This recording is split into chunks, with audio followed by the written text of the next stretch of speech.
Face up, step up and get it. Lace up, face up, I'm here to win it. It's for my city, and the team coming with me. Headed for the championship, even if the road is long. Legends pave the way for us. And see nothing in this world can take it from us. Don't underestimate our generation when you see us coming for ya. And when you knock me down, I'm getting back up. Cause when I step on the floor, you know your time's up. I'm on my way. Detroit basketball. Here we go. What up, though, everybody? Welcome back to another episode of the King and Deuce Show. Hope everybody is having a good Friday night. The weekend is here. As you guys can see, we are joined by my co-host, Everything King, and our guy, Eric Vincent, Vinny, Clutch Points beat writer for our own the Detroit Pistons. So, fellas, how you feeling tonight, man? How y'all feeling? Feeling pretty good, man. Definitely went in the direction we needed to go in the draft. Like I said, I think there's some more coming as far as other positions, which a lot of people worry about, but we'll be good. E, what you got? I'm good, man. I'm happy to be here. A lot of good energy around the draft. I feel like people have been a lot more, unified and collective on this pick than a lot of others in the past. So, it's been a good energy right here, man. Glad to talk about it. Let's get to it. For sure. Shout out to everybody who is here. Sorry for the delay. As you guys can see, I am in a different location. I lost power today, thanks to DTE. Shout out. So I had to relocate. Sorry for the delay, but we are here. We are not going to cancel. We're going to keep it moving as always. So with that, guys, let's go ahead and get into day 2 of the 2025 NBA draft, which happened last night. So the Pistons, for anybody who doesn't know yet, has selected 6'4" guard from the Tennessee Volunteers, Chaz Lanier, with the 37th pick. Now, first and foremost, as always, we want to send a warm welcome to the newest Detroit Piston, Chaz Lanier. Shout out to him and his family. Welcome to the D. I saw yesterday, guys, on IG, he had posted to his story a T-Grid song playing in the background, the song Detroit with 42 Doug. So he's not wasting any time getting familiar with the culture here, which I personally love. And Chaz Lanier has had a tale of 2 careers.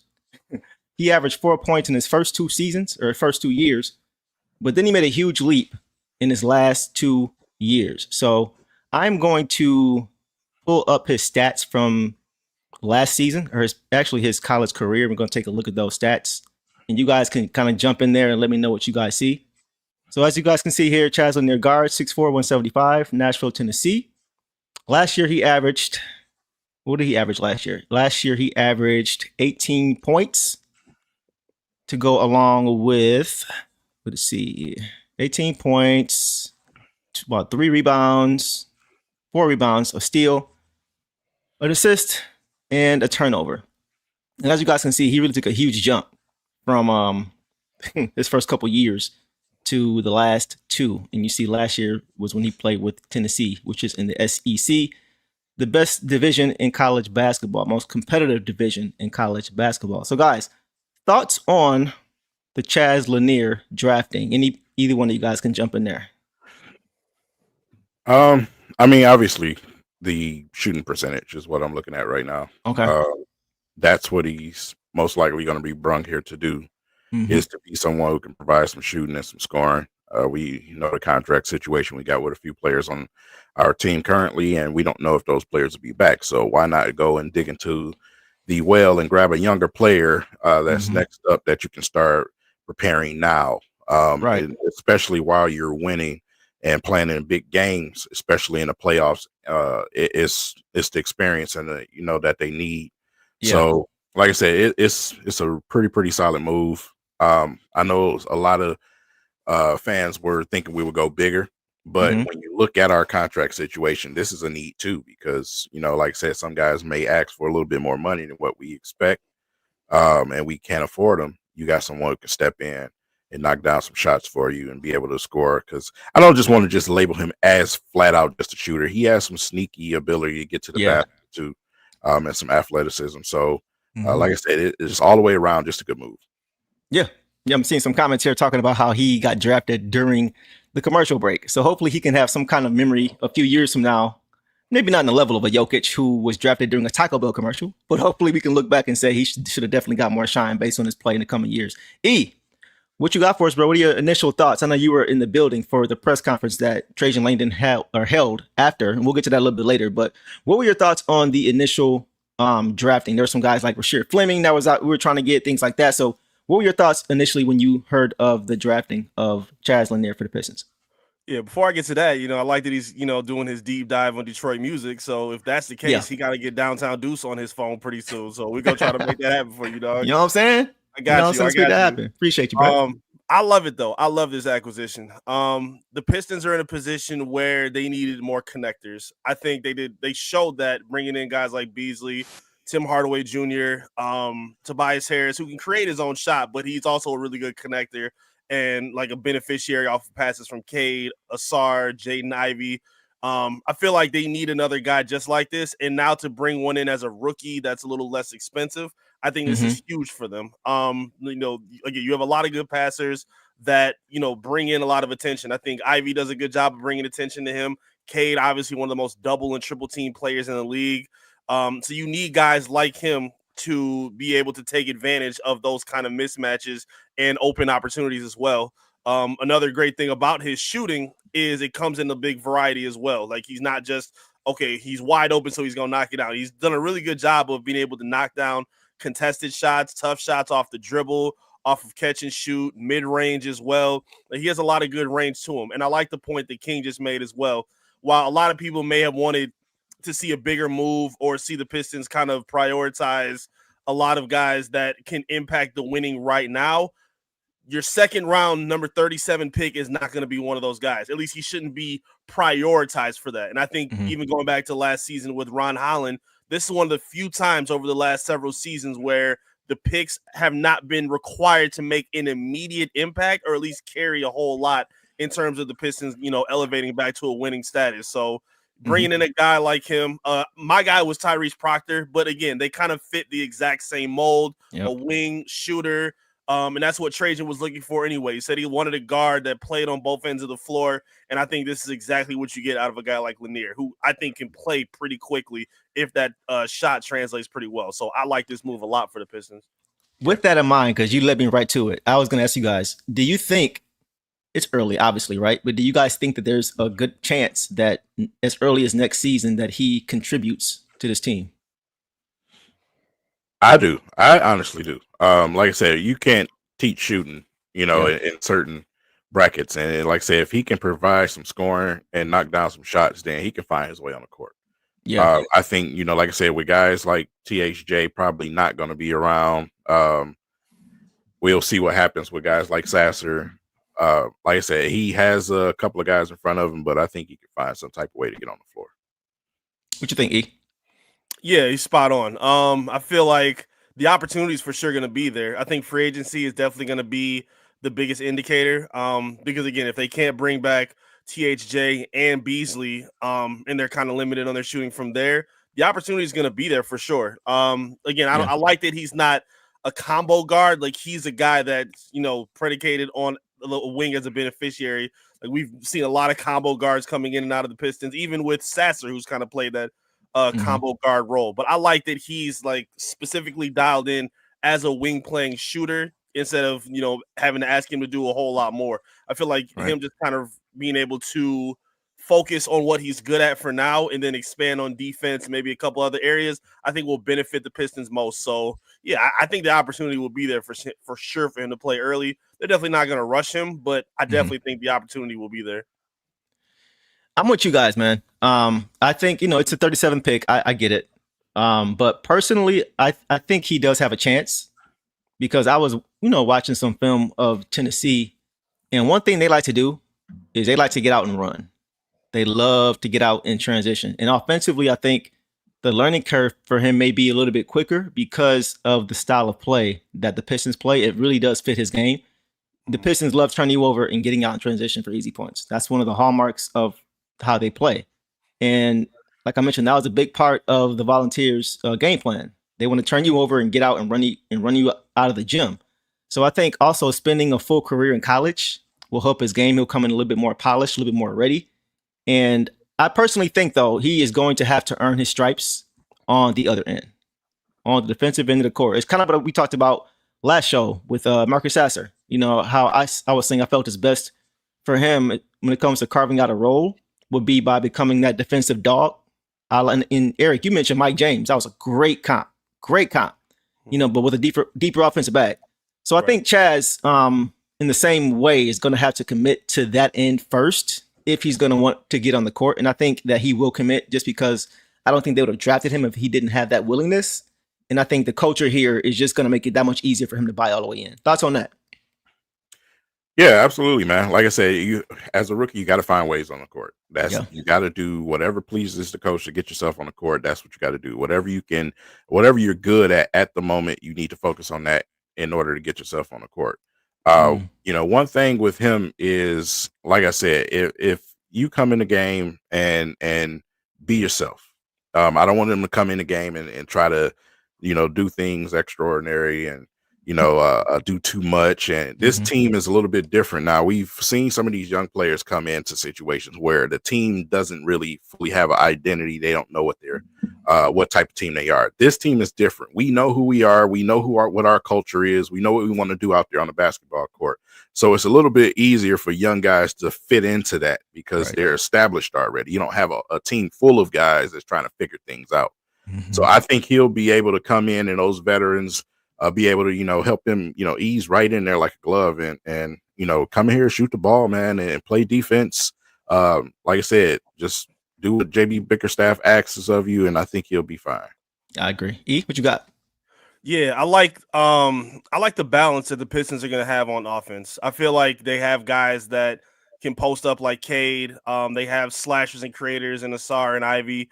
Obviously a lob and a roll threat in Jalen Duren. And now you have more shooters to go along with it as well. And the Pistons, to me, one of my favorite things that they did last season, and JB talked about it a lot, he says, we're not going to go and play the way the Celtics play. We know who our opponents are, but, you know, obviously we pay attention to film. We prepare for our opponents, but we're not going to change our game to play theirs. We're going to play our game. And if they decide to change up, then that's a win for us.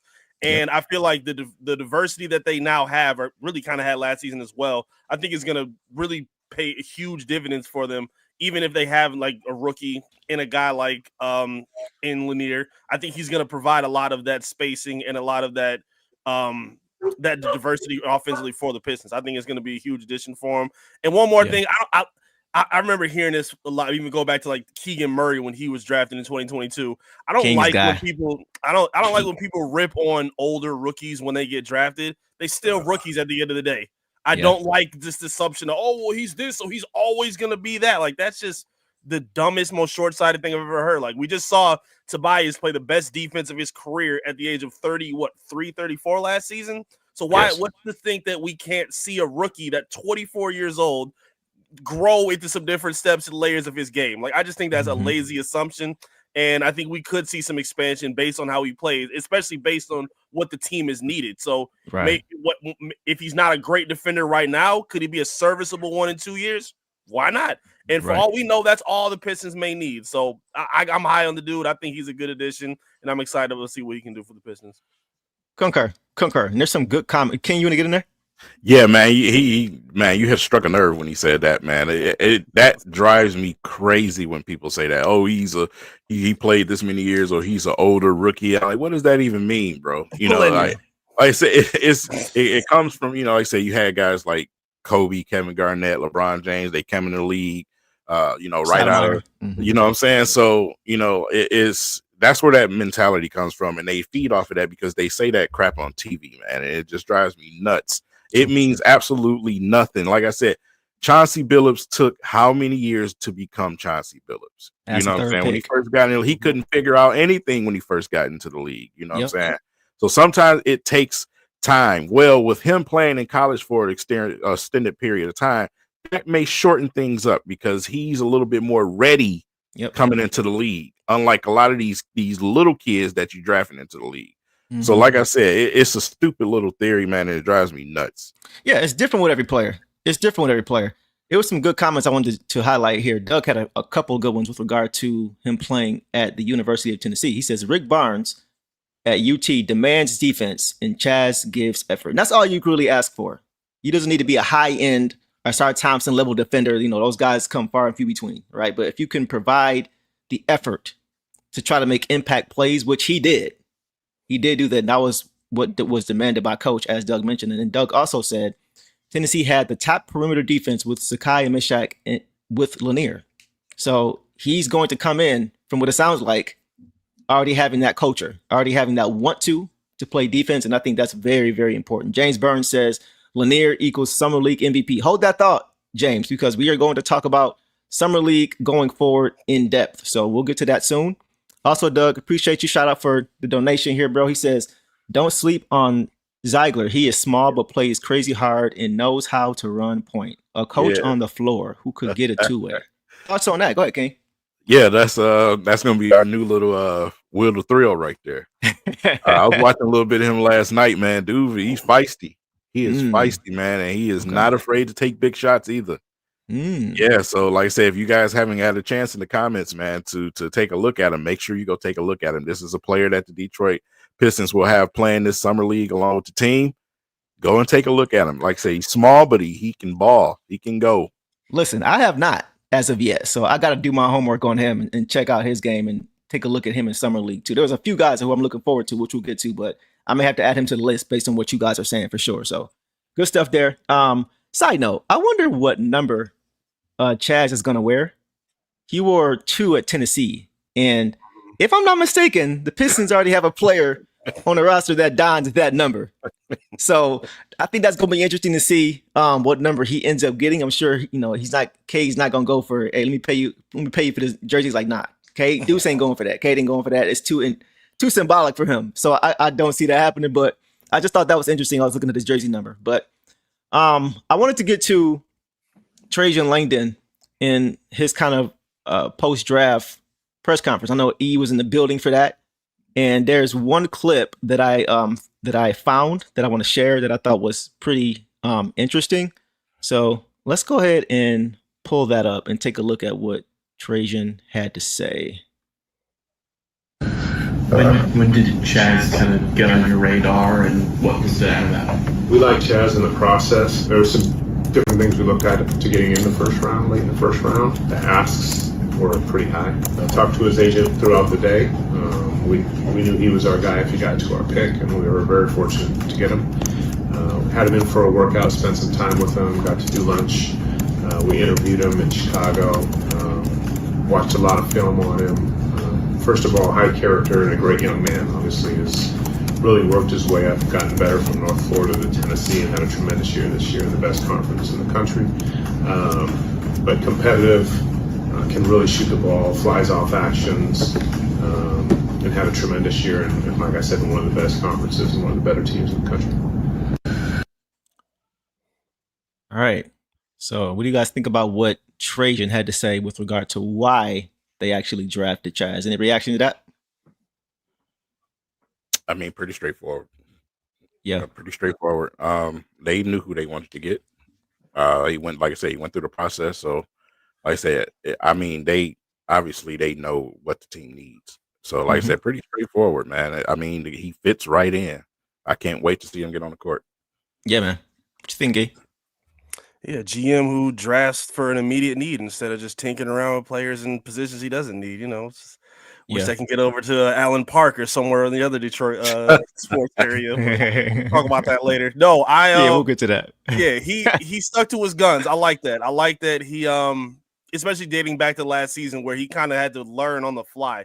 He didn't have a whole lot of time. He talked about how agents told players don't answer for the Pistons, don't work out for the Pistons, don't be interested in the Pistons.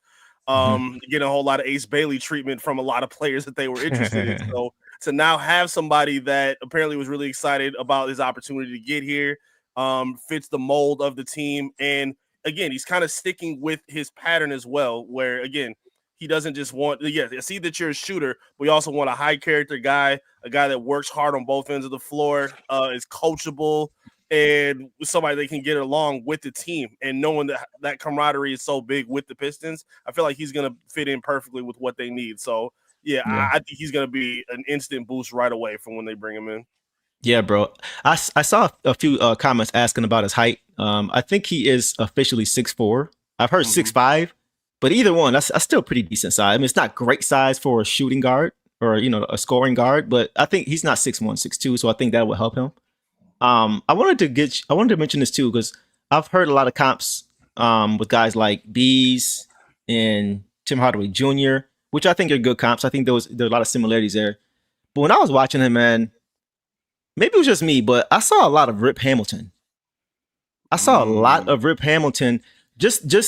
the mid-range game, right? Just the way he runs off of a ton of screens, coming off pin downs. I even saw him running some floppy action under the hoop, where he's just running under the hoop and then diving either to the left or right side of the court, catching screens, and then coming off a curl for jumpers. Like, that's exactly what Rip Hamilton used to do.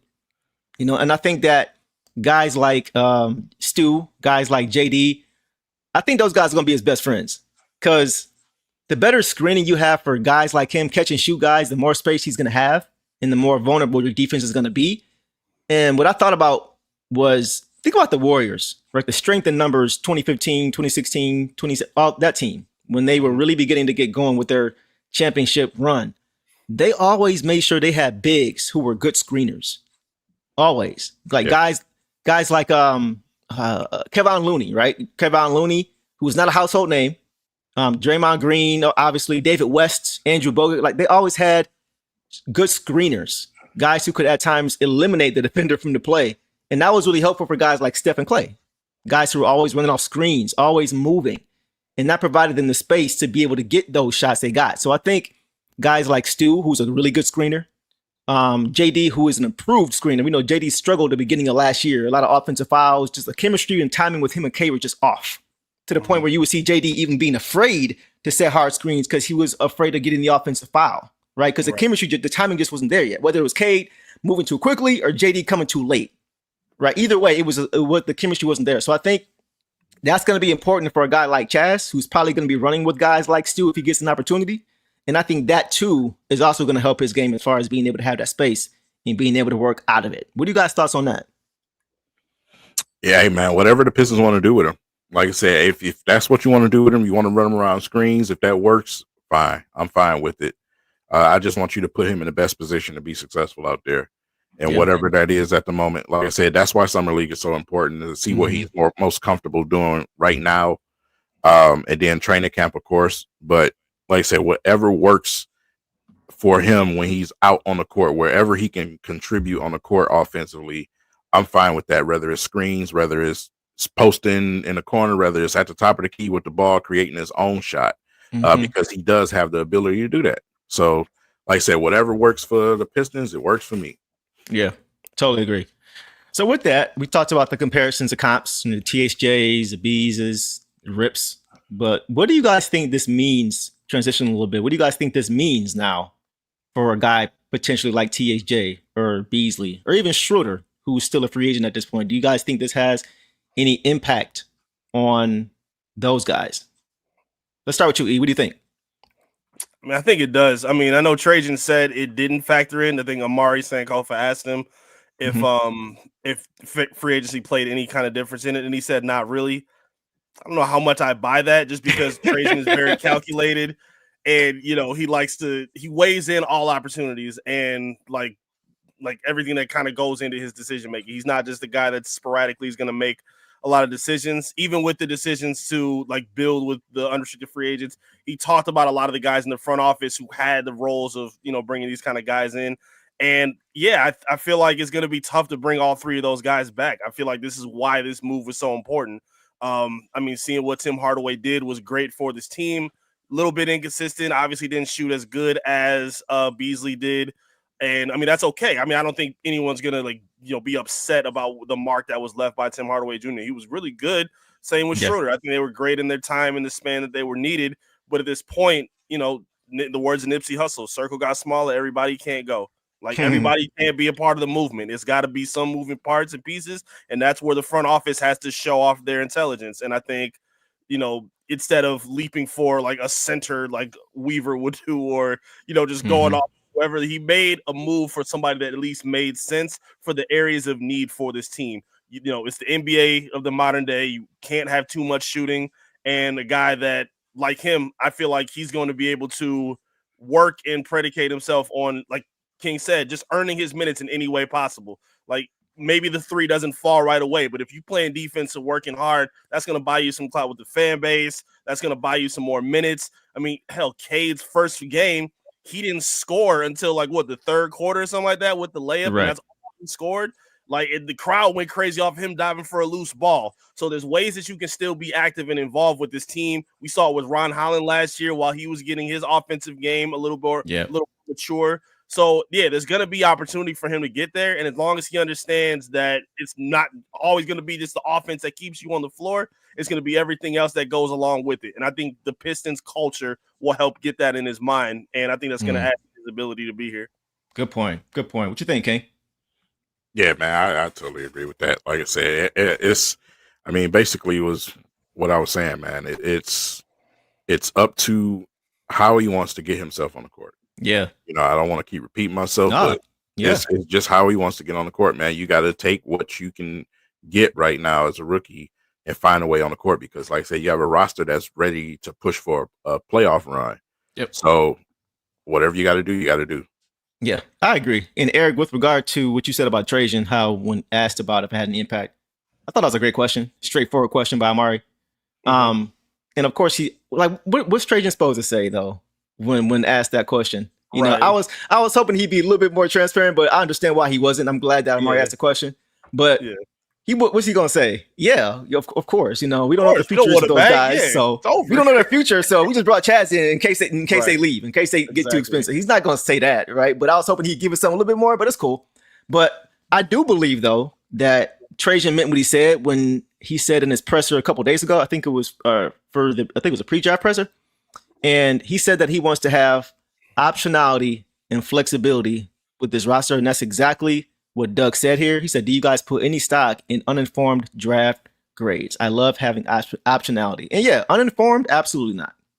I mean, you may listen to it, right? But because, a lot of guys do pay attention and do keep up with a lot of these draft picks. But across the board, man, a lot of it is a crapshoot, especially when it gets to the second round. A lot of time in the first round. Top 10 picks in the draft, top 5 picks in the draft sometimes don't pan out. Look at the last 10 NBA drafts and look at who went number 1. Darko. A lot of guys, the Ben Simmons of the world, a lot of guys just, you said Darko, right? A lot of guys just don't pan out. Anthony Bennett's, like, we can go on and on and on, right? But so I wouldn't put too much stock into that. You listen, obviously, but once they get in the court and you see what they can do, that's when we can all kind of make our own judgments. And that's kind of what I'm waiting on at this point. I'm not really concerned about anything else. Thoughts on that? Yeah, I mean, I totally agree with that. I don't give that any energy whatsoever. Whatsoever, man. Like I said, I'm focused on the work that I do personally, looking into players and how they fit, and I try to put that with what the GM is thinking. And it works out pretty well most of the times, but it's a total crapshoot. You don't know what a player's going to be once you get in the league. You don't know how this player's going to turn out once the lights come on in the biggest league in the world. So a lot of things can change for the good, but at the same time, a lot can go bad too. Yeah, it can. And I think like bringing in a guy like Chaz, who we talked about already, but he's had a full college career. I think a guy more seasoned like that, and a guy who has a very similar play style to a guy like THJ. I think it gives Trajan the flexibility, like we mentioned, should he need it. Like Eric, you mentioned before that Bees and THJ, they have somewhat overlapping games as two guys who play very specific roles off your bench, right? So I don't think it's clear to anyone, to be honest with you, including even maybe Trajan, what's going to happen with those guys. Because he said that he's tried to have conversations, but those guys' agents, he said they got great agents. So, it's not always easy to have those conversations and to have, to really get what you're looking for, but we'll see what happens. But I do think, once again, drafting at a position that may be of need and doing it with a guy who is going to understand the offense pretty quickly, considering the play style and the fact that he's older, I think that alone is going to give Trajan options for every scenario, regardless of what happens. And I think that's kind of what he's preparing for and what he's talking about, what that flexibility and optionality he was talking about. Right. Now, I don't really see how the grade can be in any kind of negative fashion. Again, it's a need that, again, in the NBA right now, you need as much shooting as possible. And when you have an elite level playmaker like Cade, we just saw it when he has high volume shooters around him. Like he's had some before, like Bojan, but he was hurt a lot. Burks was kind of up and down when he was there. Livers never really panned out. He's now kind of dating back to last year, is now understanding the comfort of having a guy like Beasley around or Tim Hardaway around when they need someone to heat up. And again, when you need somebody to fill in when these other guys are free agents on their contracts, it makes all the sense in the world. Again, it's not like it was a lot of confusion to me, at least, like with the Pistons are drafting 4-5 straight guards in a row, if I'm not mistaken, dating back to Killian and all the way up to Sasser. Like, that was kind of crazy to me a little bit. But in this position now, again, this is something that you needed. And I feel like he's in a perfect position where the foundation is kind of around him to succeed. And I don't think it's going to be a lot of pressure on him to have to do too much early. So, I again, even if he doesn't like get off to a hot start right away, I wouldn't knock this pick regardless of what happens over the next couple of years. It makes sense based on what he was in college and what they need in this moment. So I think it's a slam dunk kind of pick. I think too, bros, I think this kind of reinforces. I've seen some comments about, we should have went with the big. King, you mentioned how, that was some of the requests and hopes for some of the fans, going to get a big. I think this reinforces even more that the Pistons are going to make a move either this offseason or before the trade deadline when it comes to the front court. I think this kind of solidifies the fact that they went with a guard.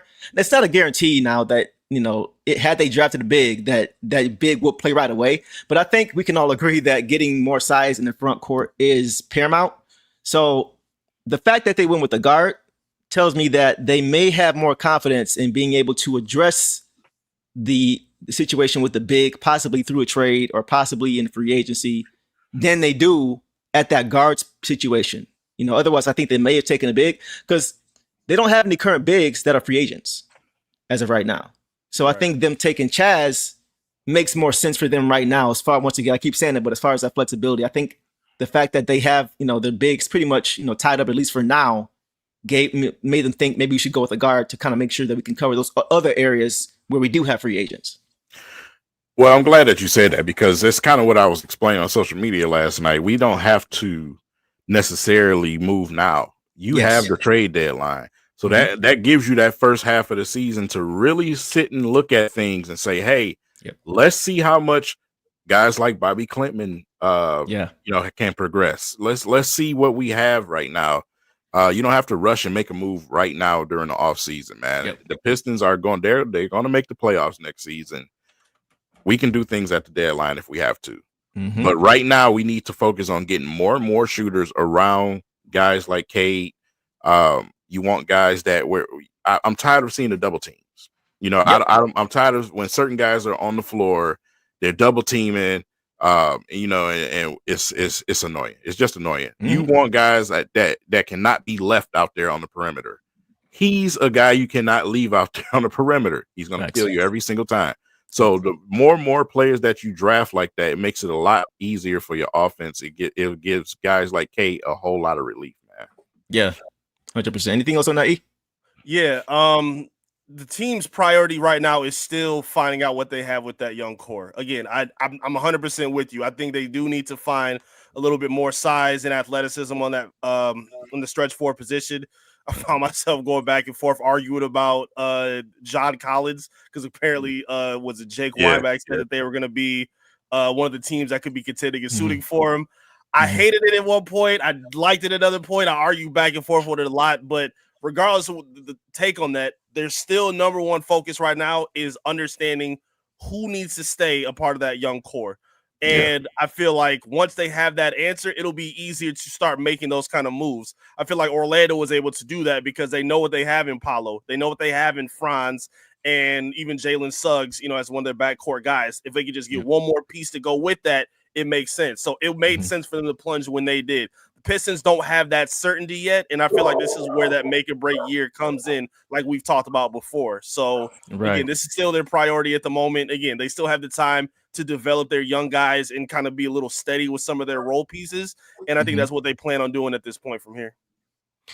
Yeah, it's funny. We just talked about that less. Or I think all three of us talked about that last show, just with the importance of not being impatient as fans, because you're seeing other teams as soon as free agency or offseason hits, you see teams hitting the ground running with going and making moves. And a lot of fans feel like the Pistons are getting left behind.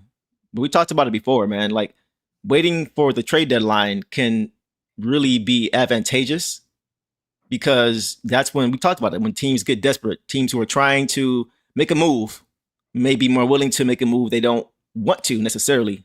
That may hurt them in the future. And then also, too, waiting for that trade deadline, like you guys mentioned, allows you to see exactly what you have a few months before you have to make that move if you want to. Making it right now, you haven't even seen these guys all play together. Right. So you don't know what you do or don't need necessarily yet. So making a move right now really could be a little bit risky. The move you think you should make may not be the move that you should make because you still don't know what you have and how it all fits together. So that's why I wouldn't be surprised at all if the Pistons don't do anything right away and just kind of wait and evaluate once they see what they have on the court next season. King, what you got, bro? Yeah, that's kind of what I was saying last show, man. If it makes perfect sense, Yep. you do it. If there's no reason to do it at the moment, then you don't do it. It's just that simple. We're in a specific position right now where we don't have to rush anything.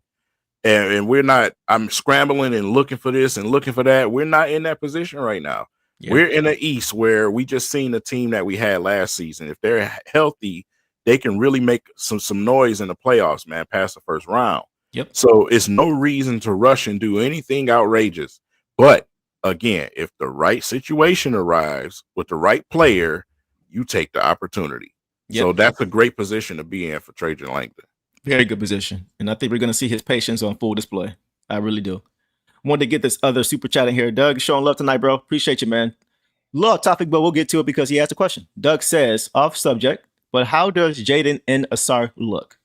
As of right now, I know that Jaden is pretty much fully healthy at this point. And those guys are going to be ready for camp, obviously. Ausar is going to have a full offseason to get work in. I think we talked about this last show. The concerns around Ausar's game and the development and things he needs to work on next season are all valid, right? But I think this is going to be a really big year for him as far as being able to develop and being able to get in shape and get the conditioning and then being able to work on things like shot creation and ball handling and things like that. I think this is going to be a really big summer, maybe even the biggest summer for him, just because he's going to have something he didn't have at all last year with these guys. And that's just the chance to have time. So I'm really looking forward to seeing Ausar this season. I think he's going to take some huge leaps. And then obviously Jaden just being healthy again.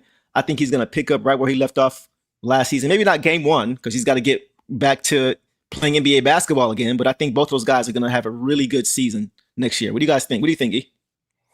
Yeah, I think the offseason continuity is going to be big for them. Again, there's been a lot of investment for Ausar and Jaden, bringing in Fred Vincent, obviously pairing them next to Cade, and, obviously having the veterans that they brought in as well. It was to help the growth of these guys. It wasn't to see Tobias score 25 a game or to see Beasley turn into a 20-point chucker. Like, that's not what they needed. Right. They wanted them to help take the young guys up to that next step. And we saw that obviously in brief spurts and in small windows, but it still happened nonetheless. So I'm excited about both of them, about their time and ability to kind of gel together. And hopefully, again, we can't predict the future, but hopefully we need to see them play a full season. We need to see at least 65 games from each member of the young core, a minimum of 65. Yeah. And if you see that and they, are heading into the playoffs healthy, I like their odds right now. Again, if they were able to do what they did last season with some of the most important pieces not available, and again, if they would have got dog walked each game, we would have came back to them and said, they didn't have Ivy, Stewart didn't really have it, so obviously Cat's going for 40. That didn't happen. They were still struggling. Like, Cat struggled to score against Tobias Harris. That's just the fact. I don't care how much New York Knicks Twitter is talking trash. That happened. So we still need to see a full season and off season with these guys. And as long as that's there, I have no reason to believe that JB Bickerstaff won't be able to find some kind of continuity to keep the winning basketball, in ascension for the Pistons. Yeah, for sure. A few comments here. MB Well says, perfect comparison for Lanier. Next free agent Cam Thomas likely to sign deal worth $25 million annually. If that's his comp, I like Cam Thomas as a player, especially offensive player. I don't know how accurate that is, because Cam Thomas he's a very he's a bucket, but he's got a lot to his bag. He's got a lot in his bag as far as just more than just being able to shoot the ball. Like, he can put the ball on the floor. He can do a lot of things. He can post if he needs to. Go ahead, King. Good in there. I'll say this for the Cam Thomas. Yeah, the Cam Thomas we thinking of right now, no. Cam Thomas coming into the league, I can probably get with that. Okay. I can get with that because I didn't know his bag was that big coming into the league. Yeah, me either. And so, like I said, it's there. If you watch the clips with Lanier, there's some sneaky moves there, man. He got some things in his bag. If you really paying close attention, man. Like I said, he can create his own shot. He can definitely do that. So he can. Like I said, I'll give him that. Cam Thomas coming out of college, I'm more comfortable with that than saying somewhere where he is now. I agree. Also, Phantom of Darkness says if Ausar improves a shot, he can be the modern Tayshaun Prince, and I'd be happy. More athletic though. Tayshaun was just reliable, consistent in everything he did. Yeah, I mean, it makes sense in theory as far as the position they play, how long they are, how tall they are, and how lanky they are in the athleticism. Obviously, Ausar is a freak athlete, but Tayshaun Prince, man, he was a very underrated shooter. If you guys go back and look at his college tape, there was a game where he hit 5 threes in a row to start the game. He scored the first 15 points, and the last 3 was from 40 feet. He just pulled up. He grab and go. You guys talk about grab and go. He grabbed the board, brought it up court, and just pulled up. 5 straight threes, no misses. So Tayshaun Prince, he had a weird looking shot, but that thing went in. Think Lou Dort times 10 as far as the shot not looking like it's gonna fall, and it falls. That's Tayshaun Prince as far as a jumper. So what are your thoughts on that as far as the comparison there with Tayshaun Prince? I don't know if I like, I guess, the player for player comparison. If you want to say like maybe the impact of Tayshaun, sure. Defensively, it's for sure there because Tayshaun's one of the most underrated defenders in the league in history, I believe. But Ausar is obviously there as well. Again, they're great defenders. I think they just gave different things offensively. Like Tayshaun used to back you down. He used to play out the post and just dribble you down until the end of the clock and then hit a fadeaway or maybe spot up for a 3. He had a very unorthodox game while Ausar kind of relies on, like we just said, speed, athleticism. He's a really good secondary and primary playmaker as well. I just feel like they were a little bit different. Now, they both prided themselves in dirty work, obviously can block shots. Tayshaun with the greatest block shot in NBA history.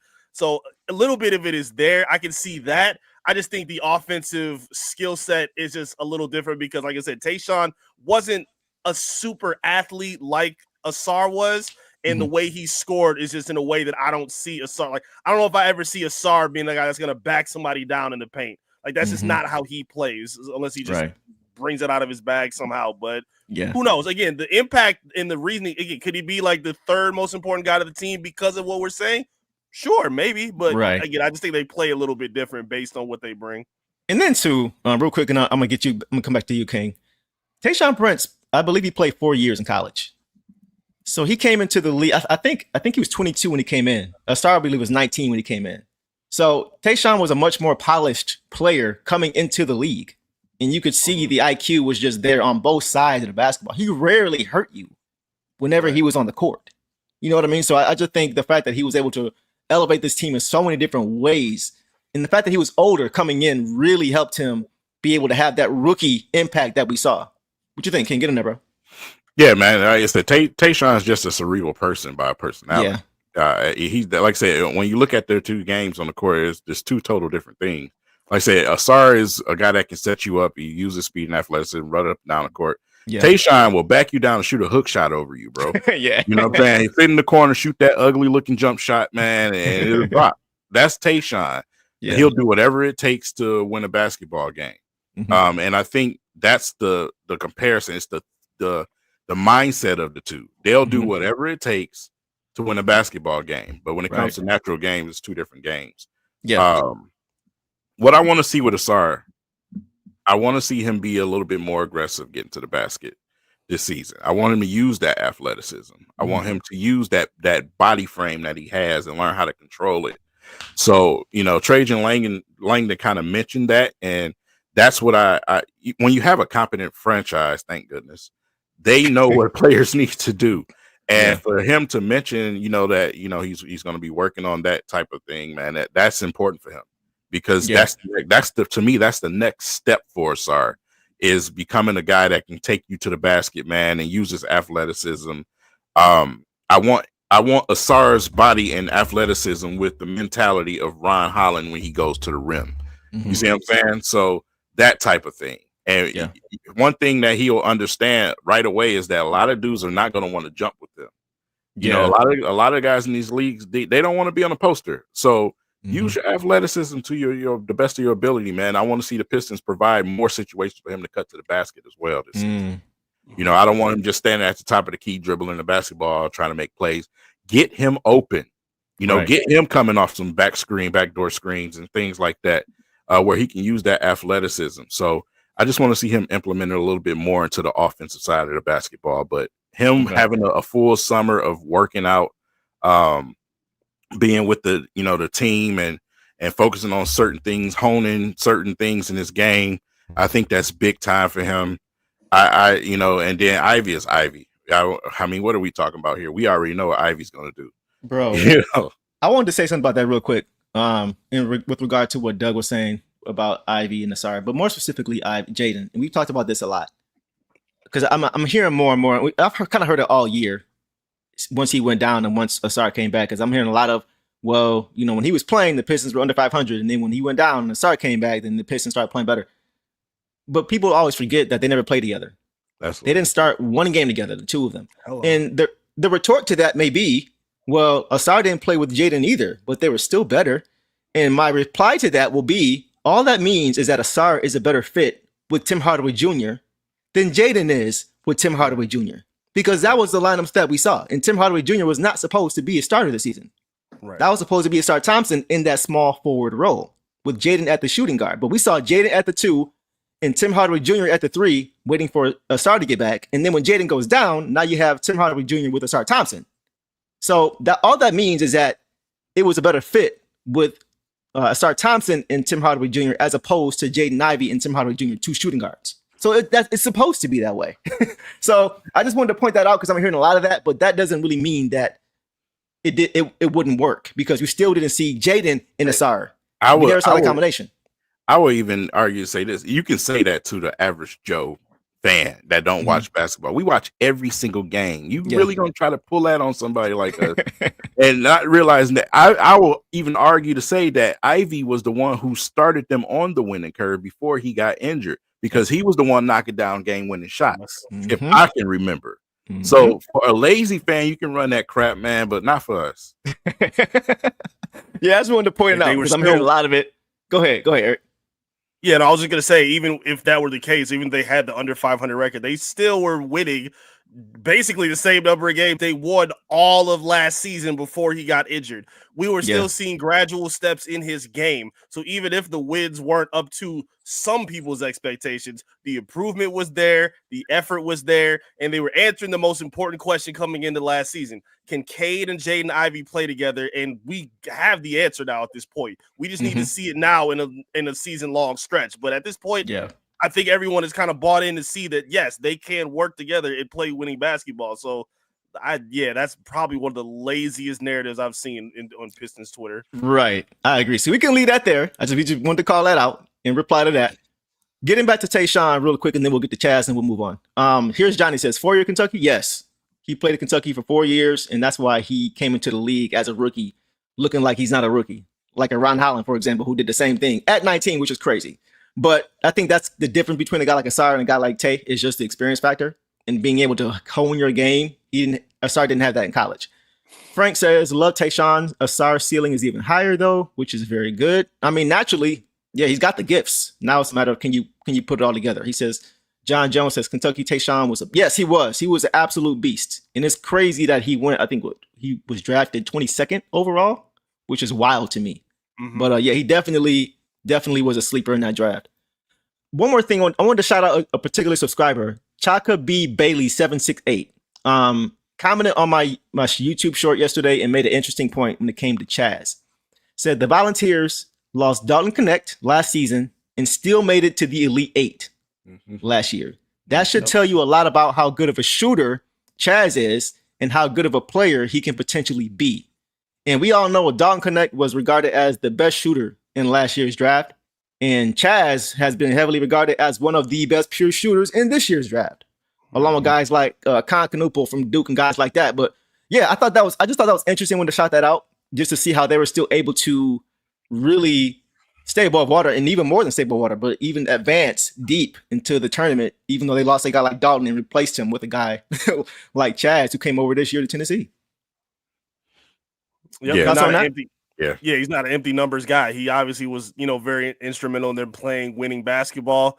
Yeah. Again, and just the growth in terms of his athleticism, and even when he first started off with North Florida and being able to grow from 4 points a game to being a focal point scorer for 2 different teams and 2 different kind of competitions, it just shows that his game can grow, which kind of adds more to the point of, oh, but he's 24 already. Shut up. Like, no, he's very capable of continuing to take steps forward, and I think we're going to see that as long as the foundation is intact for him.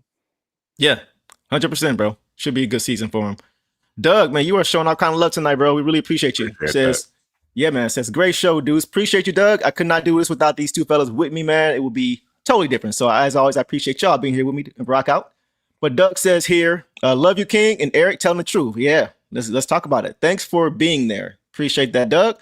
One last point, Chaz and Zakai Ziegler. Is it Ziegler or Ziegler? I think it's Ziegler, right? Zakai Ziegler? Ziegler. Ziegler? We're going to call him Little Z. We're going to call him, yeah, Z-Dub. We'll call him Z-Dub for 2 Z's. ZZ, yeah. Zakai Ziegler plays super fast and with J.I., Ausar, and Ron Holland, this is a speedy motorcade. That's interesting. I think Cade obviously has more well-rounded game, obviously, but I can understand the sentiment. I kind of see what you're getting at. But once again, the combination of these guys is something that I think we all just want to see a bigger sample size of. We saw in 30 games when Jaden was healthy what they could do, but even still, Ausar wasn't there. It's always just been something that's prevented them from being able to flourish playing together. Now, granted, they did all play together last year, but we know last year Monty was Montying, right? And there were many games when they didn't play together because Jaden was getting benched for Killian Hayes. So it's always been something. Right. They've never been in a good situation and healthy and playing together. That's the point. And so until that happens, I don't think that anything should be done about that. Go ahead, Ken, get in there, bro. No, I'm on something totally different, man. I'm over here having wet dreams, man, about the Pistons going a little bit smaller and having Chaz and Beasley out there destroying people from 3-point land left and right. You know what I'm saying? I would love to see that type of situation where they can get in a game together, man, and you just got 3-pointers dropping. That'll be very, very difficult to deal with. Yeah. Interesting comment here from Maine says Jalen Williams is not better than Ivy. Hey, bro, you were just talking about this during the finals, weren't you? Just talking about that crazy comparison that I made. Yeah. When I was losing my mind, apparently I was drunk off the hand or something. Don't tell the stat watchers that. I know how the stat watchers are. They just go check stats and be like, "Oh, this player's not." Nah, there you go. Man, oh man. So yeah, we'll definitely leave it that. Make a Hustler is calling you out, King. He said pause, so he called it. My kid, yeah. Y'all know King ain't got no chill, bro. He never has any chill. That's what adds the dynamic to the show, man. Okay, man. That takes us, guys, to our last topic of this evening: Summer League schedule. Now, this is something that has a lot of people, including myself, excited. Whether you guys can believe it or not, I know it's been a while, almost 2 months since the Pistons play basketball, but Pistons basketball is almost back, man. Summer League begins for the Pistons exactly 2 weeks from today on July 11th. And Eric, I mentioned it earlier. You tweeted out the Summer League schedule earlier today. So we are going to take a look at that and break that down a little bit. And then I want to get you guys' thoughts on the Summer League schedule as well. Here we go. So here is the schedule, and you guys can see here we got the likes of Bobby Klintman, Ron Holland, new rookie Chaz Lanier, and you can't forget about Danis Jenkins and the other guys you guys mentioned as well. So I thought this was Double Z, Z-Dub, exactly. So we got a lot to look forward here when it comes to the schedule. And as you can see, guys, Eric tweeted this out. The Pistons' first game is against the Knicks on July 11th. Then they got the Rockets on the 13th. The T-Wolves on the 15th, and the Heat on the 17th. So, guys, just initial reaction, guys, to, well, Eric, you already had the news, but chat 2, initial reaction to, first of all, Pistons basketball being back in 2 weeks, which is crazy. It seems like it's been a long time, but then it's like when it comes up on you, it's like, oh, we're here already. So, what are you guys' thoughts on the schedule, Summer League? Who are you guys looking forward to seeing? Anything. Eric, I'll start with you. What you think, bro? Yeah, Summer League is always fun in the Pistons community. If you're going back to Andre Drummond, Henry Ellenson, Austin Day. Pistons always find a way to turn out a summer league superstar. So let's keep the tradition going. I'm all for it, man. I think it's going to be exciting. I like the pieces they have. I think Ron is going to come in very motivated to show what he's got. His dad even tweeted up the schedule. He was pretty excited, so we know he's going to be out in Vegas having a good time. Shout out Senior. Yeah, shout out to Ron Senior. But yeah, I like this. I like some of the teams that they're going to be playing against. And again, it's summer league. It's not predicated on wins and losses. I think they do have a 5th game that's going to be added in, but it just hasn't been determined yet. Yeah, I like this. I like the opportunity that they're going to have in an every other day schedule where we're going to see them playing and see how motivated and see how organized they can be. I'm even excited to see the coaching staff as well. Shout out to Jared Jack, who I believe coached them last season. And I think he's going to find himself an opportunity to coach a team in the next few years. I think he's very hands-on with the guys. I love his connection with Cade Cunningham during warm-ups. So I'm excited to see what he does during Summer League as well with the young talent. This is going to be a great opportunity for him. Obviously on the national stage, playing on ESPN 2 once, then NBA TV, the other games. It's going to be exciting for him. I'm very excited for the opportunity for the guys. Absolutely, man. Absolutely. Doug coming back around again says, thank you, Deuce. Follow all you guys. Let's have fun. Doug, if you have another question, bro, throw it in the chat. And you don't need to do super chat it, but, we want to make sure we answer all questions. Go ahead. Nah, Doug. I need some gas money, bro. You making it rain over here, bro. Come on. Doug letting it fly out here. Come on, man. Hey, I'll give you 10%, bro. I got you. Come on, Doug. We're throwing the pot. Don't even worry about it, bro. But no, you guys always show a lot of love. Doug, Dominique, all you guys, man. You guys really do show a lot of love. Not even just the super chats, but just being here. Being here with us, man. Because like we always say, we do this amongst ourselves, the 3 of us. So being able to do with you guys and get you guys thoughts that we don't think about sometimes, right? It just adds to the conversation. So as always, we appreciate all of you guys, man. Go ahead, King. Yeah, no, it's just being here. It helps us, man. You guys contribute just by being here. Yeah. We love all the contributions that you guys make, except Marvin. Marvin, you can stay away.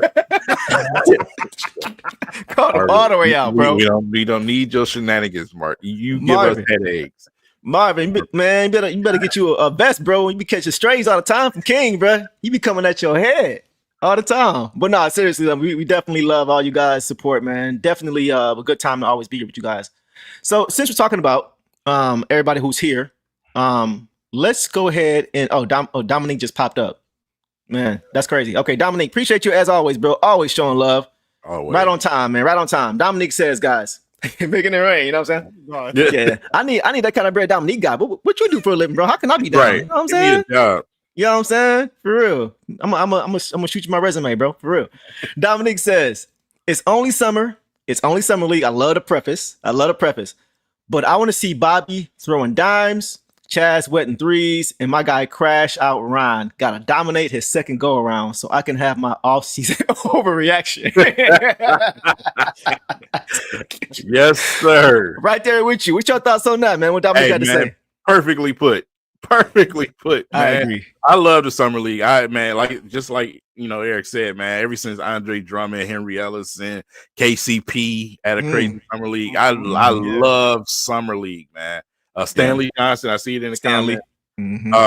Like I said, I can't wait to see Bobby Clinton, man, out there. I think he's going to be our team's MVP. Yeah, and that now I think okay. His IQ and his skill set I think are going to shine this year in the summer league. I think he's going to look a lot more comfortable out there and continue to try to push his way to get on the court, man. Okay, so you have Bobby as your guy. Okay, E.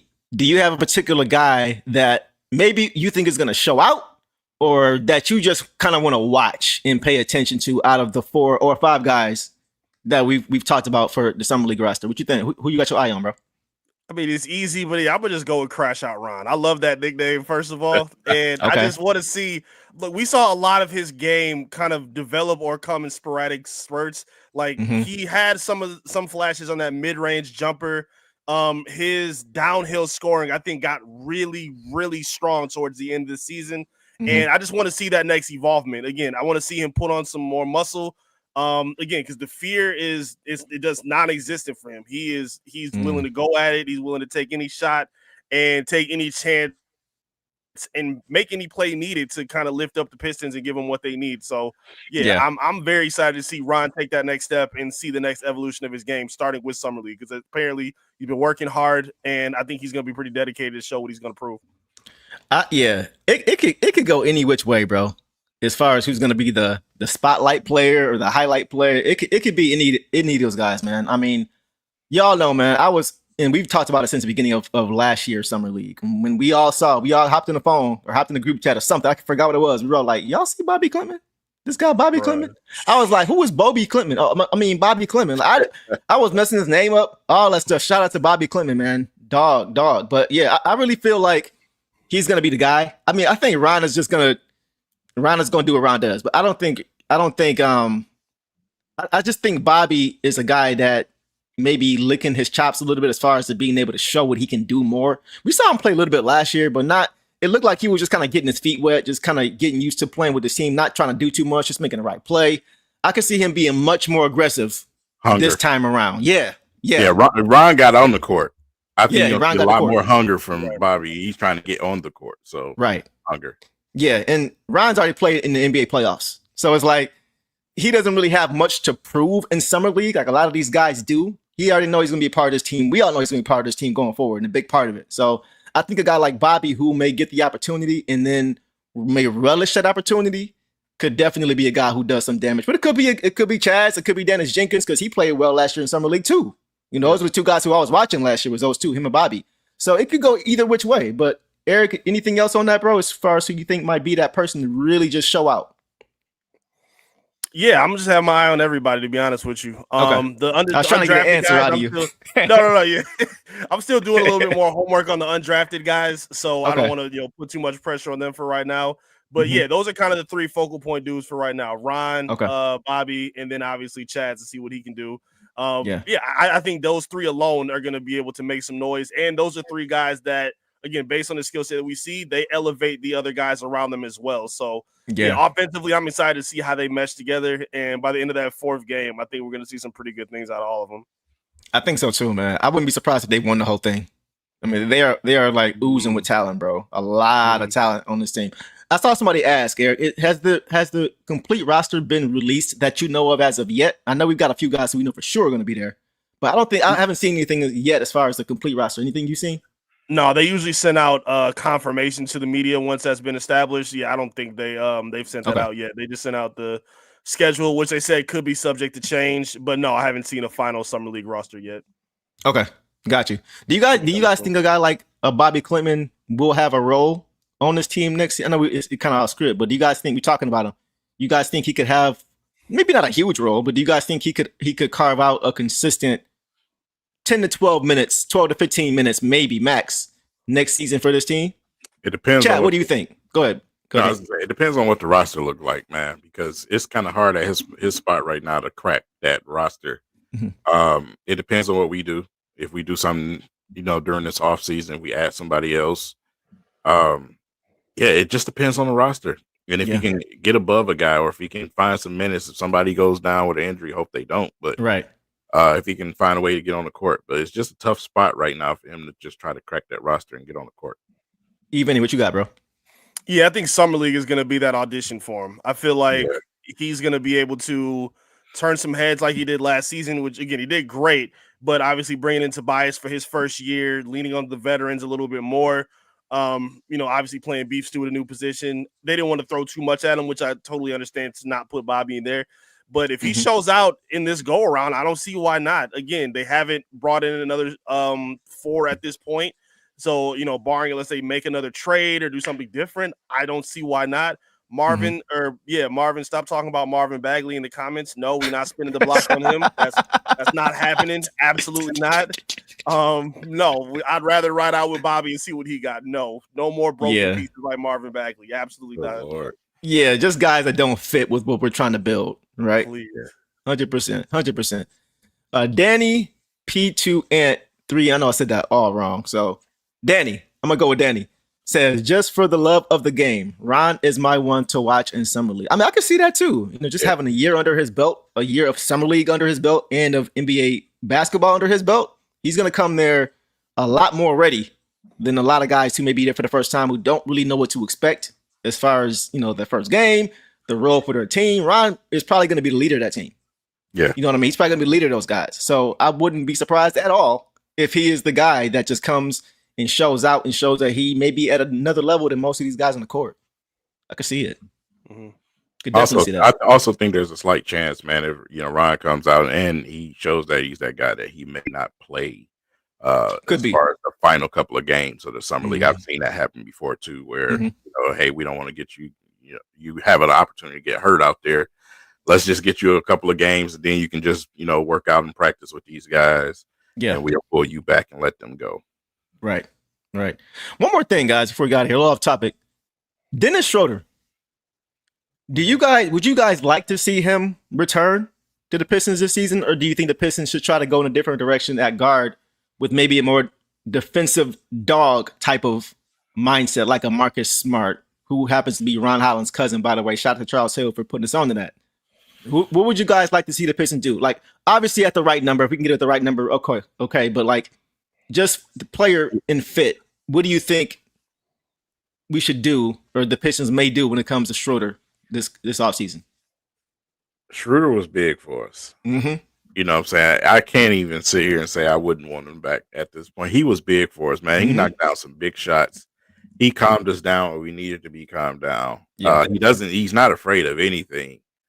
But again, contract situation. Right. And based off of what I've seen, he may be moving forward with somebody else. I hope not. Simply because of what he gets offered. So, like I said, saw the Kings. Go ahead. Yeah, if we can afford to keep him, of course, man. But he, like I said, he was huge for us. But yeah, I don't know, man.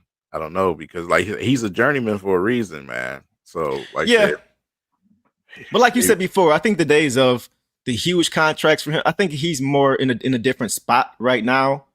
And I don't think, I mean, he may get something offered by the Kings. I heard the Kings are maybe offering him something, but it's the Kings. So if he's trying to win, unless it's just substantially more than what we can offer, like ridiculously more than what we can offer, I think it would make more sense to him, if this is what he wants, to stay with the team where he can potentially win a championship with in the next couple of years. I would imagine the Pistons trying to bring him back for 2 to 3 years, maybe something like that. So I think if that's the case, I think him wanting to stay here will kind of be indicative on what he wants to do and what his goals are for the rest of his career. Kane, what you got? But the situation is mostly with the agents, man. I've seen him bet on himself before and trying to get a bigger contract, and it turned out bad for him. If he decides that he wants to win, I would say as a player, hey, man, look what we just did. Look what's going on in the East. I'm going to stay here with the Pistons. But if it's a money situation, then that's most likely where he's going to head to. You know what I'm saying? So, like I said, as far as fit, perfect fit, man. He provided exactly what we needed. Big time shots can help close out games. I mean, I can't complain about that at all. Yeah, but it's up to Schroeder. Yeah, I mean, he won some games for us last season when things got tight down the stretch. Second half of the season, where he would just go get a bucket, get an and one, or make the right play to the right guy at the right time. So his experience for a young team really showed last year, especially in tight games. And I think that's something the Pistons could use again this year and going forward as these guys continue to grow up a little bit. I think having those vets on the team, it's always important to have vets on the team when you're trying to progress and, get to that championship level. So I wouldn't mind it as long as the price tag isn't too ridiculous. I wouldn't mind bringing him back at all. What you got, E? I wouldn't mind it. I don't know if I'd call him the priority at this moment, because he only became a priority because of Ivy's injury.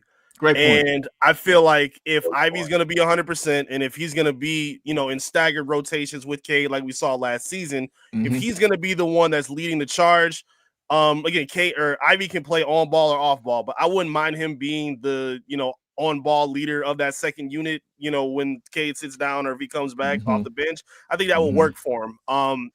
Again, it wouldn't hurt to have a guy like Schroeder, but I feel like if Ivy were to take that next step, like we're hoping he does, if Ausar as well, we talked about his ball handling, if they take that step forward, you may not need a guy like him, especially when you now add Chaz. Again, if he's on script and if he's on schedule with his shooting, if he can help, provide some spacing with the team with Beasley, then you kind of limit the necessity to have a guy like him because those guys can pass and find them for open shots. So again, I wouldn't mind it at all. I just don't know how much of a priority he would be based on the returning guys that they have coming back to the rotation next season.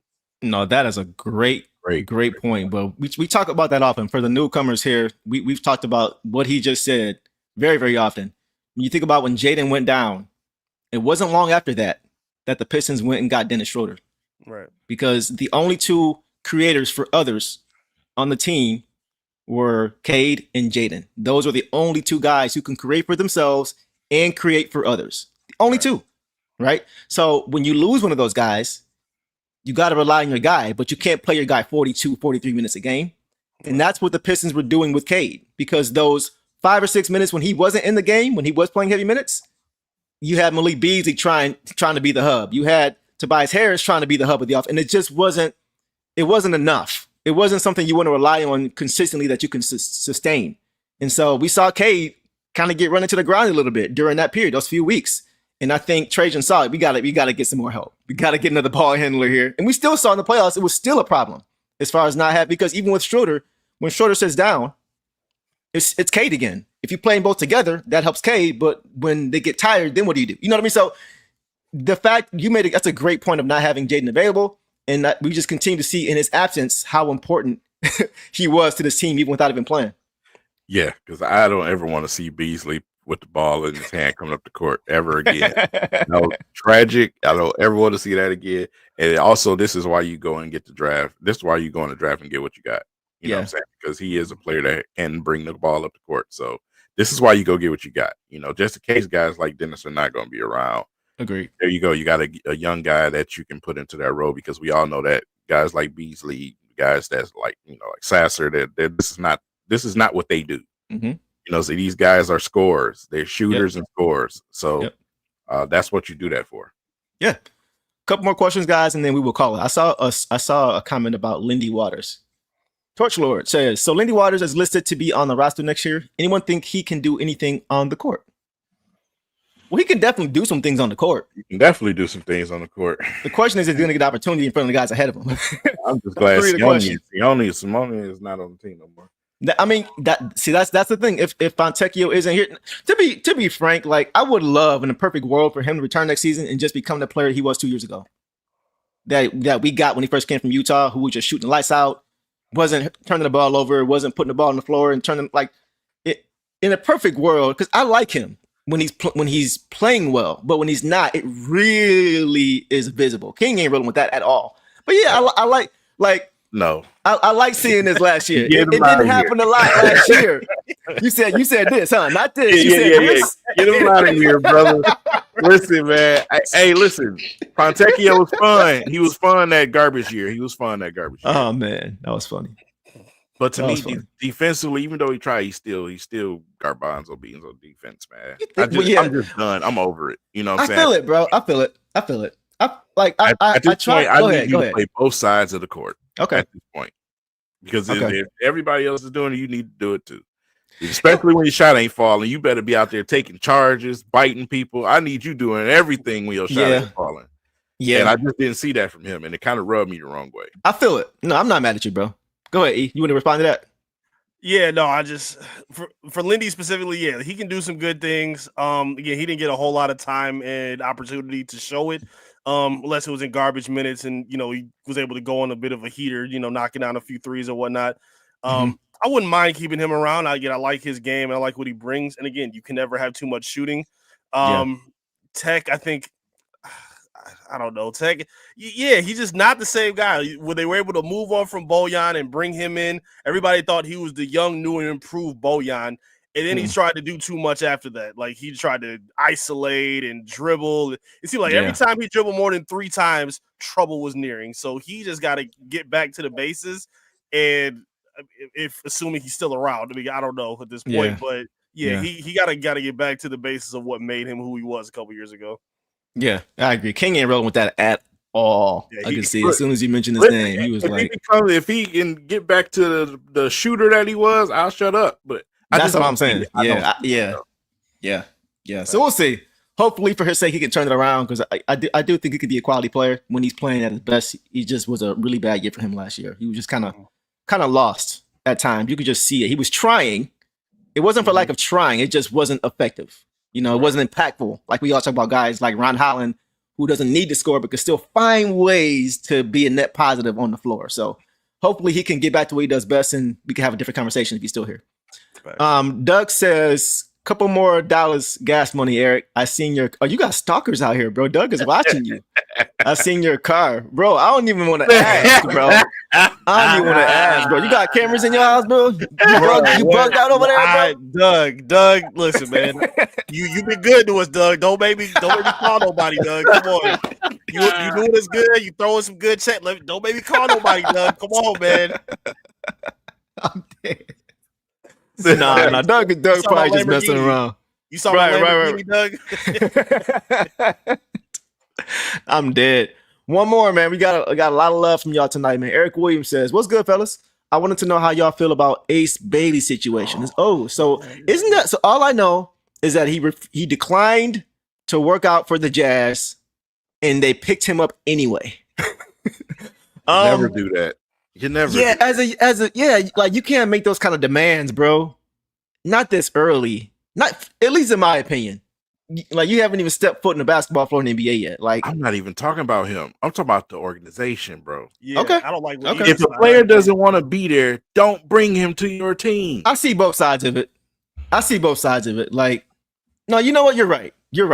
The kid's talented, man. Not thinking about it. Man, you're right. But you don't do that, bro. Yeah.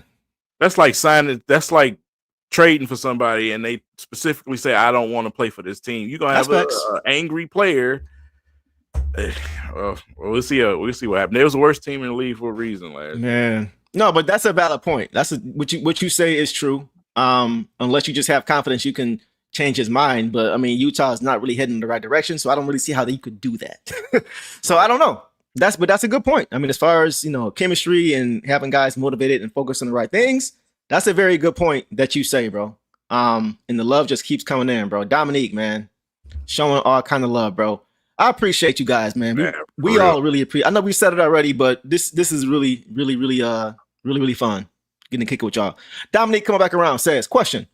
I know everyone wants Nas, this guy right here, but what do you guys think of a cheaper option in Precious Achiuwa if we can't get him? He wasn't really in the next rotation, but I always thought he could play, and he's 25. What do you guys thoughts on Precious Achiuwa? I have seen good moments with him. I don't know if I've seen a sustained level of high level play from him consistently. What do you guys thoughts on Precious Achiuwa? Go ahead, Eric, because I'm gonna be honest, I haven't really seen him enough. Okay. I haven't watched him enough. I'll say that for me. Okay. I mean, again, based on the team he was just on, he was with the Knicks, who don't rely on depth at all. So he didn't really get to kind of show if he would be worth that kind of gamble. Again, I've seen a bit of his game when he was in Toronto. Mm-hmm. I wouldn't bank on him enough based on what we're asking for right now. He seems like another one of those guys that's like the low risk, low reward kind of feelings. You don't want those at this point. You want a guy that is going to take you up to that next level. Okay. If he doesn't pan out, I mean, it's not going to kill them, but I just don't really see like him really turning much of a tide for this team. So I wouldn't be high on that, but again, maybe some others know something I don't know about his game. I wonder what his contract. Yeah, like what's his contract looking like? Is he even making a ton of money? I'm not even really sure what his contract situation is. I mean, I might come back to that next show. We can talk about him more. I do like the flashes that I've seen. You could tell he has a ton of potential, but I don't know if I've seen enough from him. I'll put it this way: there's probably a reason the Knicks didn't play him. I don't know if it's something mental or what, but I mean, it's with them only playing 5 to 7 guys a night. They could have used him in many different spots in the playoffs this year had he been what they deemed to be a net positive on the court. So for whatever reason, they decided not to, even though they were kind of thin. So that for me is kind of concerning. Go ahead, E. What's your thoughts?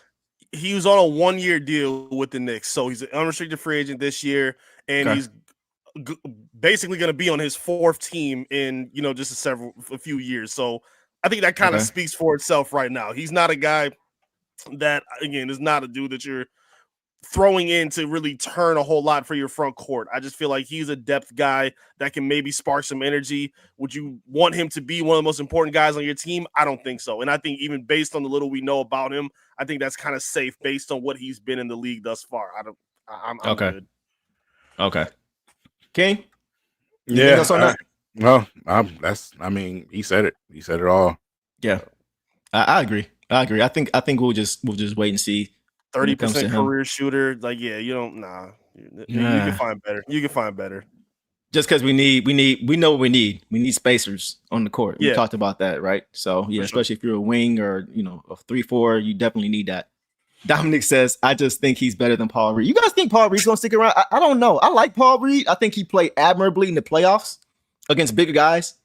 I do think they have a chance to get a little bit better there, especially if you add a Naz Reed. Now you got a great 3 big rotation with JD, Stu, and Naz. Maybe with, I don't know, maybe I've heard Santi Aldama and guys like that, but for me, it's Naz and those other 2 guys as the 3 bigs. And if you would add a 4th, maybe, then okay, maybe keep him around. But I don't see him getting, if he stays, I don't see him getting a lot of run next season, except for emergency situations, like how last year went. But I think even less this coming year, especially if we upgrade that front court, I think it becomes a harder path for him to get consistent time, personally. Yeah, I agree. I like B-Ball Paul a lot. I think his window is kind of limited at this point, just based on, again, where the team is going. If they were struggling this season and they just needed another big, then maybe I could see him, coming around with a bigger role in rotation. But I don't know. I feel like they kind of got what they needed out of him last season. Yeah. Marvin, I'm not starting with you tonight, man. King said what he said for a reason. He said what he said for a reason. Stop calling me out. I'm about to get back in the gym. Y'all didn't see me a few years ago when I was going heavy in the gym. I'm gonna pull up some receipts so y'all can see. But it's coming back. But like that? Okay. I thought I was, but we'll see. Maybe y'all gonna call me out. Maybe y'all gonna call me out. I thought I was doing something. I thought I was doing something. You know what I'm saying? But we'll see. We'll see. Next episode, we'll talk about that if y'all want to call me out. Last show was a light skin show, so this show was the Paul Reed Built Like Deuce show. I don't know what's going on with y'all. I don't know what I did to y'all, but whatever. Last one from Marvin. Appreciate you as always, bro. Says, what's up with the cheap Jose Alvarado trade? Okay. I mean, I wouldn't mind it. I like his motor. I like his style of play. I like his mentality. He's always getting after it. Takes no plays off. A little bit undersized, but he can shoot the ball. He's scrappy. I like Alvarado. Go ahead. I like Alvarado. I don't think you need to trade for him though. Yeah. Like, what kind of what Eric said. Yeah, like I said, what triggers you to do that? You know what I'm saying? So I don't know. I don't think he would be a guy that would probably be included in a package. Like if you were to land for Herb Jones or Trey Murphy, he would be kind of thrown in along with that. But I don't think you need to make a big leap to go get a guy like him. Yeah, I agree. I did hit one more thing. Luke Cornett. I'm saying Luke Cornett, if he's available, okay, as a solid big. We don't have a 7-footer to roster, so I could get behind something like that if it makes sense. Once again, if it's not making or messing with the flexibility, things like that. So yeah, that's all I got, y'all. Y'all got anything else before we get out of here, man? No, I think we hit everything. Even you good, bro? I'm good, man. Thank y'all for having me on. I appreciate it. Always a pleasure being here rocking with y'all. Always, man. You already know, bro. You already know. So look, guys, that is going to be a wrap for tonight's episode. Make sure you got. Oh, go ahead, Key. I do want to leave them with the opportunity to see the actual reaction from Chaz Lanier. I got it pulled up for. Oh yeah. Go ahead. Everybody in the comments, man, because a couple of people hit me in the comments and said that they didn't get a chance to because of the commercial, right? So, okay, right. Pull it up right quick. For sure. Yeah, that was wild. Sure was.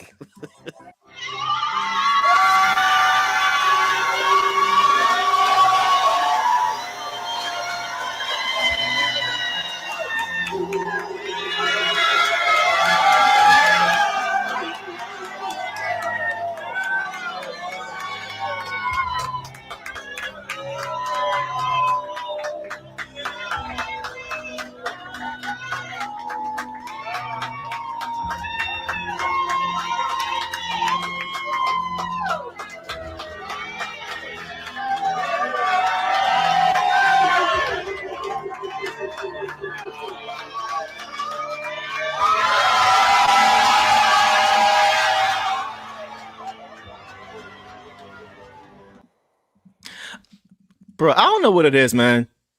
But seeing that kind of stuff always kind of gets me in my feels a little bit, regardless of who the player is, regardless of what team they're going to. Just seeing their families around and their support systems around, their trainers around, their brothers and sisters, like their teammate, like it's just always nice to see dreams like that become a reality. Yeah.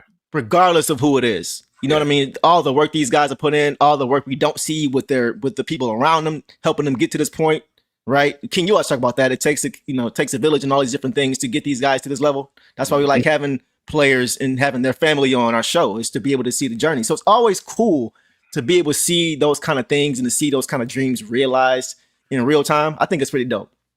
And, just to see that, man, because, the fact that they put that on commercial, and it's one of the best reactions from him and his family in the entire draft. Yeah. There's a lot, man. They always hating on Detroit. I swear they are. Of course. Yeah, man. It is what it is. That's why I see Trevor, everybody. E, what you got? It was beautiful. Yeah, no, it was beautiful, man. I was really happy to see that. I saw it on his page on the playback. Yeah, it was a great embrace for him. It obviously meant something to him. And he had a better draft suit than Jalen Green, which is probably the worst of all time. So I'm happy to see he represented. He's coming to Detroit with some style. So you did the right thing, Trajan. You hit your quota for your Jalen Green roast. I got per show at least once. Gotta let it off. Damn right. Wow. Man, 24K Mind said, where did they get that hat from? Did he have all the team's hat at the crib? I don't know. Yeah, he did. You can see it on the video. It's all on the table. Okay. All of them on the table. Oh man, that's crazy. Okay, that's cool. But yeah, shout out to Chaz, man. Shout out to him and his family. Looking forward to seeing all those guys play together. Looking forward to seeing him grow in his career and all that stuff, man. So yeah, we're gonna end it there, guys. Make sure you guys tap in with us in the comments and let us know what you think of the addition of Chaz Lanier to the Pistons squad, and also what you guys are looking forward to in Summer League. Also, make sure you guys go subscribe as soon as this video ends. Go to Eric Vincent's YouTube channel, Top Title Detroit. Yes. And tap in with him over there. He's got some great content. He's got a lot of BTS stuff over there. Like I always say, a lot of stuff you guys see on my page, he allows me to have access to it. So if you guys want to check more of that out, go to his channel. Check him out, subscribe, check out his articles. He writes for Clutch Points. So you guys definitely want to stay up on that because he is always on top of his game when it comes to that as well. And yeah, he's going to be here all offseason long with us, man. We're going to have a lot of fun this offseason. So make sure you guys tap in with him. Tap in with my dog King, as you guys probably already are. Tap in with your boy personally. And yeah, man, we appreciate you guys. So we will catch you guys on the next episode. If anything important happens or breaking happens, you'll get at least one of us. And we'll be here for you guys to break it all down, man. So with that, we're going to get out of here. And y'all know what it is, man. Detroit versus everybody. Peace. And when you knock me down, I'm getting back up. Cause when I step on the floor, you know your time's up. I'm on my way up and I'm not gonna stop. We headed straight to the top in the low. I gotta face it. I got no time to wait.